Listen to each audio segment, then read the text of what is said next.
The U.S. has given aircraft manufacturers Boeing and Airbus the green light to export commercial planes to Iran. Liz Clayman standing by live outside the United Nations, where Israeli Prime Minister Benjamin Netanyahu spoke just moments ago.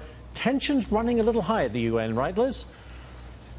Oh, you can imagine. If this gives you any sense, Ashley, you did have Benjamin Netanyahu of Israel calling the UN a farce, a moral farce, but then he also extended an olive branch saying, you know what, all of the countries in Africa are starting to really warm up to Israel and start doing business, so why not everybody? Well, I'll tell you who's doing business. As you mentioned, Boeing has gotten the green light from the Treasury Department of the United States of America to start selling jets to, of course, the nation of Iran. So, you know, in rapid succession over the past couple of hours, you've had Iranian's President Hassan Rouhani speaking.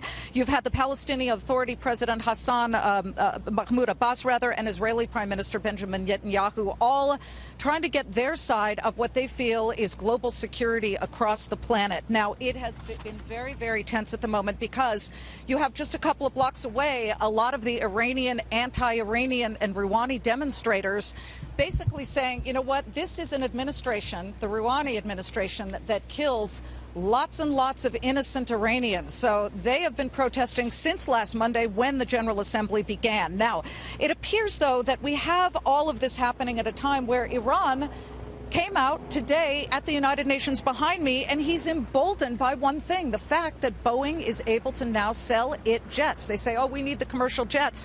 But here's what he had to say about the sanctions that have been lifted, and a lot of people are upset about that. Listen.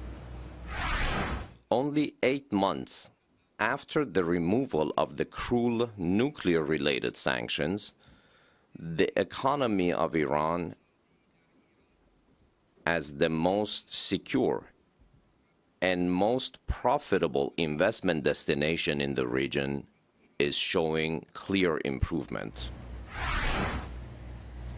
So he's calling the sanctions cruel. Of course, the sanctions have been lifted, and Iran is now free to start doing business. Israel's Prime Minister Netanyahu, he's not buying it at all. In fact, he says he and Israel will not give an inch, whether it's economic, commercial, or political, because he fears Iran gets nuclear weapons eventually. Listen.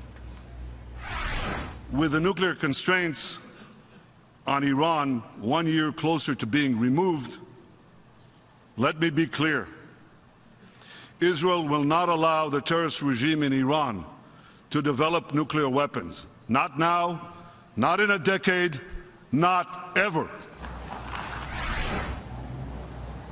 Look, it appears that the Iranians, in essence, are still getting exactly what they want. And to the Boeing deal and our business viewers, listen, a lot of you own Boeing. It is a widely held stock. And the Treasury Department now said, go ahead. In fact, under this deal, the U.S. aerospace giant will be able to sell, and here are the numbers, 80 U.S. aircraft, anything from 777s to 737s, a couple of 747s.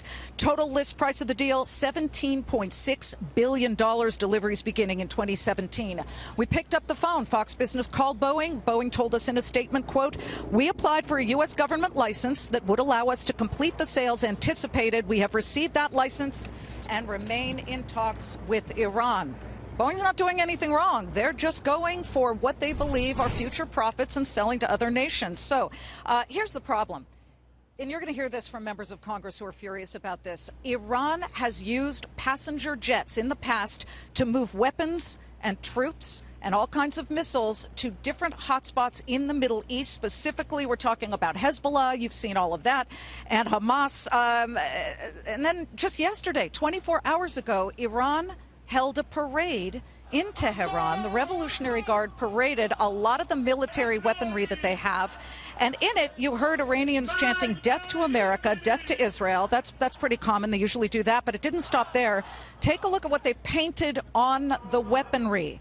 Those same slogans, death to Israel, death to America. It's pretty classic, and the Iranians just haven't let up, and yet the complaint is that the U.S. is doing so many deals now, or at least starting to. As you can imagine, you're talking about 80 Boeing jets. Now, in Rouhani's speech, he accused major powers, you can read, the U.S. and Israel, of covert, quote, and overt support of militant groups.